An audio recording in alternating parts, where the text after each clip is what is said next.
Restoring a backup archive made with Akiba Backup is a straightforward process.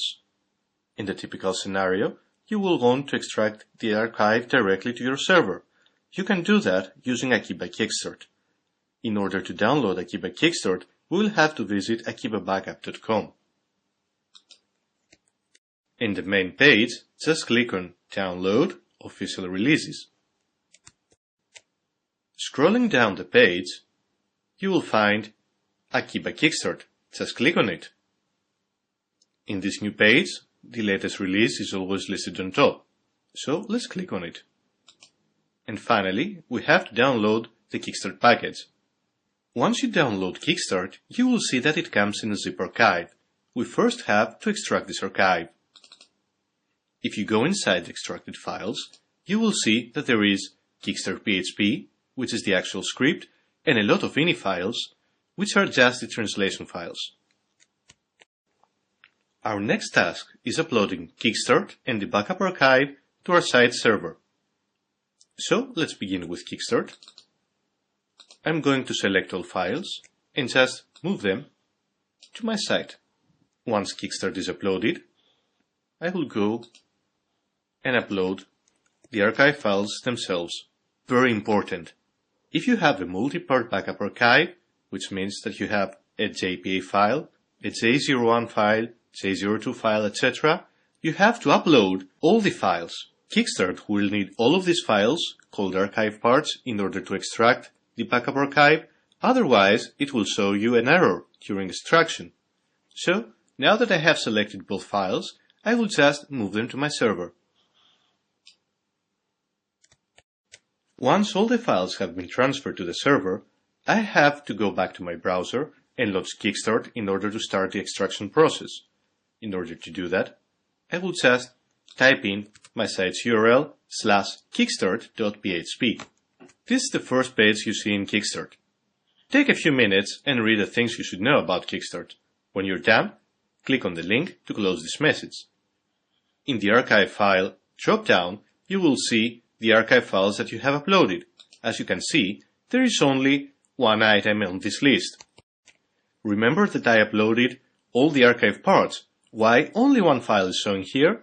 This is because Kickstart automatically determines that all the archive parts are parts of the same big archive and will only display me the main archive file name, the .jpa file. Just select it from the list. On most servers, you will also have to change the write to files method. Right here, it is selected the directly method. This works very well on hosts using SUPHP, but it doesn't work on most shared hosts. In order to let Kickstart work on a shared host, you have to change that to use FTP and fill in the FTP information below. You can find more information about that in our Quick Start guide. For now, on this server, I will have to use the directly method. Most likely, you don't need to set up any other options, so just click on the Start button.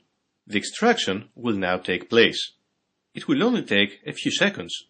Once the extraction is complete, just click on Run the Installer button. This will launch the installation script which was included in the archive and extracted by Kickstart. The first page of the restoration script shows you some configuration settings of your server. Under the required settings header, every item should be green, otherwise Joomla will not run properly on that server. Do note that there are some sliders, like optional settings. These settings, as the title says, are optional. Ideally, they should all be green, but if you have a red item, it doesn't mean that your Joomla site will not work on that server, just that there might be some problems along the way. As you can see, I do have a red item, but I'm not worrying too much about that.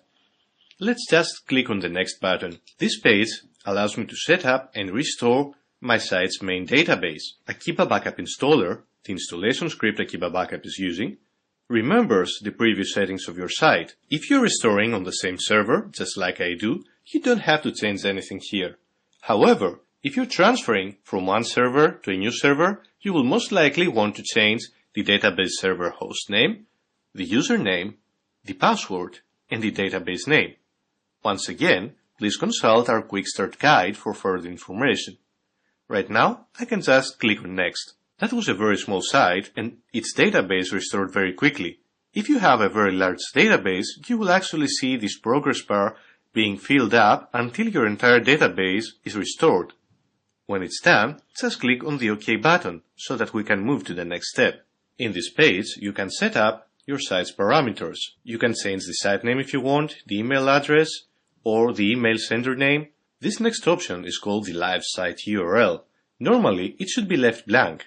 However, on some servers, you have to type in the site's domain name and directory that you are restoring to in order for safe URLs to work. On this server, we don't need that.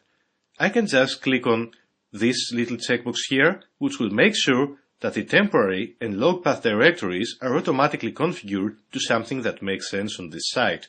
You can find more information about what this checkbox does in our Quick Start guide. If you are on a shared host which doesn't use SUPHP, you will most likely want to enable the FTP options by clicking on this slider. In here, you can enable Joomla's FTP layer and give the hostname, port, username, password, and directory so that Joomla can write your site files using FTP. If you so wish, you can also change the super administrator settings. Just select one of your super administrators and type in a new password. I'm going to type Temo in here. You can also change the email address of that super administrator. Once you're done, just click on the next button. Akiba Backup Installer has now written the configuration PHP file of your Joomla site. At this point, we can close this tab and go back to Kickstart tab. As you can see, the button has changed now and reads Clean Up. By clicking that button, Kickstart will remove itself, its translation files, the backup archive, and will also rename htAccess.bak to .htAccess. htAccess.bak is the temporary name under which Kickstart will extract a .htAccess file if it is present in your backup archive, so as to minimize the possibility of interference during the extraction process. So just click on Clean Up. Now our site is ready for use. By clicking on Visit Your Site's frontend, we can see the restored site. If you click on Visit Your Site's backend, you go to the administrator login page. As you can see, I can type in admin and Temo, the new password that I have set up, and click on Login to log in to my Joomla site's backend administrator. That's it. You now have a fully working site on your server.